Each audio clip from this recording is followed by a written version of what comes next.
একটা মাদ্রাসা যদি বলে যে ক্লাস 3 পর্যন্ত মহিলা টিচার পড়াবে, 4-এ গেলে পুরুষ টিচার পড়াবে, তাহলে এটা কিভাবে মাদ্রাসা হইল? বা এটা মাদ্রাসা আদৌ কিভাবে হওয়া সম্ভব? 3 পর্যন্ত মহিলা টিচার পড়াবে, 4-এ উঠলে পুরুষ টিচার পড়াবে, 4 থেকে। যেমন ধরেন মাদ্রাসায় বোরখা পরে বাচ্চা যাওয়া যাবে না, মহিলা টিচার মাদ্রাসা, বাচ্চা বোরখা পরে গেলে বাচ্চাকে ক্লাসের ইউনিফর্ম থাকতেই হবে আবশ্যক, বোরখা পরতে পারবে না, ইউনিফর্মের উপরও বোরখা পরতে পারবে না। বাচ্চা যদি নিজস্ব ইচ্ছা বোরখা পরে বসে, 2, 3, 4-এর বাচ্চা, দেখা যায় যে ওকে ক্লাস থেকে বের করে দেওয়া হয়।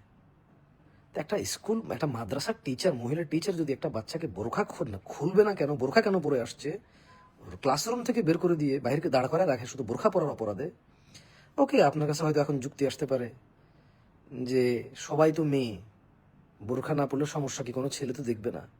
তো সবাই যেহেতু মেয়ে, বোরখা না পড়লে কোনো সমস্যা নেই, কোনো ছেলে দেখবে না, তাইলে এখানে কি ইউনিফর্ম পরলো নাকি সালোয়ার কামিজ পরলো না মেক্সি পরলো, ওটা তো সমস্যা হওয়ার কথা না, যেহেতু কেউ দেখবেই না।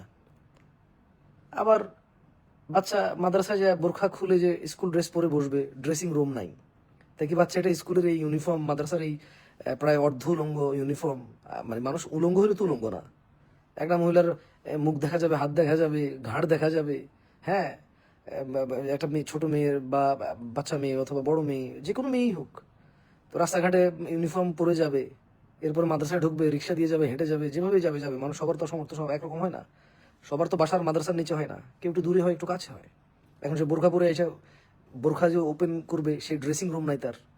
এরপরে আবার সিসিটিভি ফুটেজ, মানে পুরুষ শিক্ষকের কন্ট্রোলারের রুমে। তো এটা কিভাবে সম্ভব? তাহলে বাচ্চা বোরখা খুলবে কেন? ওয়াই?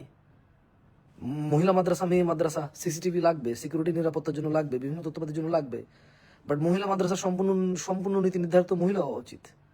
মহিলা মেয়েদের মাদ্রাসার সিসিটিভি ফুটেজ যদি পুরুষ শিক্ষকের রুমে থাকে, এবার সে প্রিন্সিপাল হোক, ভাইস প্রিন্সিপাল হোক, সে সিনিয়র শিক্ষক হোক, হু এভার হি ইজ, হ্যাঁ, আনলেস কোনো অকারেন্স হয়ে গেছে, কোনো তদন্ত হবে, তাও তো বাংলাদেশে মেয়ে পুলিশও আছে, বাংলাদেশে মেয়ে শিক্ষিকা আছে, তদন্তকারী মেয়ে আছে, মেয়েদেরটা মেয়ে করবে। এখন একটা মাদ্রাসা হয়ে যদি কোনো বাধা বিপত্তি তো নাই, কোনো বাধ্যবাধকতা তো নাই, হ্যাঁ, আমার রুমে, আমার এখানে মাদ্রাসায় মেয়েরা পড়ে, ওই সিসিটিভি আমি নিয়ে বসে থাকবো কেন? ভাই, ইজ ইট অ্যালাউড?